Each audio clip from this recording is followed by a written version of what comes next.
Salam, selamat pagi. Jumpa lagi bersama saya Pendeta Samuel Pandi SP. Jumpa pagi ini ada firman Tuhan yang saya bagikan, Galatia pasal 4 ayat 16. Apakah dengan mengatakan kebenaran kepadamu, aku telah menjadi musuhmu? Saudara-saudara yang dikasihi Tuhan, teks kita menguraikan pengalaman Rasul Paulus dalam pelayanan kepada jemaat Galatia. Rasul Paulus menemukan satu titik lemah dalam konsep beriman orang-orang di Galatia, jemaat di Galatia, bahwa mereka sudah mengenal Kristus, mereka sudah tahu tentang Kristus, tapi mereka belum bertumbuh secara baik. Mereka ibarat bayi-bayi rohani yang maunya dimanja, tetapi tidak mempraktikkan kehidupan sebagai orang beriman yang kuat. Dalam keadaan demikian, Paulus harus berani menegur. Saudara, teguran tentang kebenaran itu penting. Sebab orang-orang yang menegur untuk sesuatu yang salah sesungguhnya adalah orang-orang yang tidak mau agar kita memelihara apa yang disebut dengan kekeliruan dan kejahatan. Orang-orang yang menegur tentang sesuatu yang salah itu tentu saja mencintai orang-orang yang ditegur, sebab pada prinsipnya teguran itu bertujuan untuk ada perubahan kehidupan. Apakah dengan mengatakan kebenaran maka aku telah menjadi musuhmu? Bisa saja Paulus menegur jemaat secara keras, bisa demikian, tetapi kekerasan hatilah yang menjadi sasaran utama daripada Paulus. Saudara, menyentuh hati seseorang ketika dia berbuat kesalahan itu juga harus datang dari hati kita. Sebab jangan sampai teguran-teguran kita itu terkesan hanya merupakan satu pelampiasan emosional atau sesuatu yang disimpan begitu lama, satu kecemburuan kita terhadap seseorang berangkat dari motivasi-motivasi yang salah. Teguran dari hati harus menyentuh hati sehingga kebenaran tidak bergeser. Saudara, seringkali teguran-teguran kita menjadi tidak berarti karena kita juga menyampaikannya secara tidak benar. Saudara tidak perlu mengucapkan kata-kata kasar hanya untuk mengubah pola perilaku seseorang.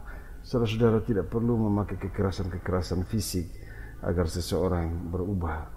Kata-kata dari kelembutan hati, kata-kata yang datang dari hati, teguran yang datang dari hati sesungguhnya adalah teguran yang lebih berarti, karena orang menangkap kepedulian kita terhadap keberadaan hidup mereka.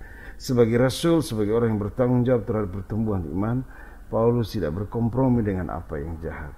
Dan karena itu, ketika pada saat yang sama dia berkata bahwa apakah mengatakan kebenaran aku telah menjadi musuhmu, dia menempatkan kebenaran yang utama, tetapi dia tahu bahwa dampak dari teguran itu berkaitan erat dengan relasi manusia. Dia menawarkan satu jalan rekonsiliasi, bahwa tolong lihatlah pada teguran substansi kebenaran yang aku kehendaki, bukan pada diriku sendiri. Bahwa kalau aku menegur kamu, bisa jadi yang kamu lihat adalah siapa aku, bagaimana masa laluku, tapi juga bagaimana kehidupanku mungkin. Tetapi Paulus mau katakan kepada saudara, kita tidak boleh berhenti untuk mengatakan apa yang benar, apa yang Tuhan kehendaki. Disinilah kita diajak untuk melihat kehidupan ini secara kritis. Kita tidak boleh berhenti berkata-kata jika para pemimpin melakukan apa yang tidak adil. Kita tidak boleh berhenti berkata-kata jika orang-orang yang dekat dengan kita sekalipun melakukan apa yang jahat. Paulus mengatakan harga kebenaran jauh lebih tinggi daripada kita sekedar menjaga relasi yang dimana relasi-relasi itu tidak menolong kita untuk bertumbuh secara baik. Saudara-saudara yang dikasihi Tuhan, saya percaya bahwa dengan mendengar kebenaran firman Tuhan ini, maka mari kita belajar untuk menempatkan apa yang benar menjadi yang utama. Bahwa kehidupan kita berisiko. Musuh bisa saja kapanpun bisa mencari cara untuk menjatuhkan kita. Teguran-teguran yang kita sampaikan itu bisa jadi alasan juga untuk orang balik menyerang. Karena itu kekuatan orang yang menegur itu adalah satu kebenaran. Tolong saudara, ketika saudara menegur seseorang, usahakan bahwa kehidupanmu pun bisa menjadi contoh. Jangan-jangan kalau teguran kita hanya sekedar kata-kata, kita juga tidak menunjukkan perubahan hidup. Orang menangkap motivasi salah dalam diri kita. Sebagai orang-orang percaya, mulai pagi ini dengan satu kebiasaan baru, menegur dengan kebenaran, dengan hati, dengan motivasi yang benar, tetapi berhati-hati pula, karena ketika kita menegur seseorang, kita juga harus menunjukkan keteladanan kita. Tuhan menolong kita. Mari kita berdoa. Tuhan Yesus, tolong kami agar kami menjadi orang-orang yang bukan saja menegur, tetapi kami mampu menunjukkan keteladanan dalam hidup ini. Amin.